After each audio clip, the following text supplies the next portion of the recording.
20-Minute Setswana presents. Hello, Abuti. Say hello to the children. Dumelang bana. Today, we're learning about animals that we find in the zoo. Are you ready, kids? What is the word for elephant in Sesotho? Klou. That's right, klou. And what is the word for monkey in Sesotho? Krabo. Very good, krabo. Now, what is the word for giraffe in Sesotho? Tuklo.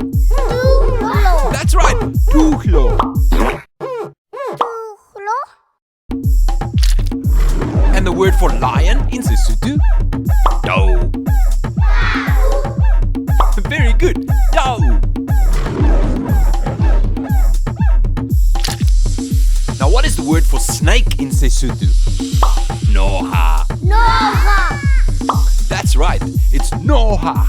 So, we have klou, krabo, tuklo, dau, and noha. And now you can use these words to form sentences. Goodbye, Abuti. Goodbye, kids. See you next time. Bye.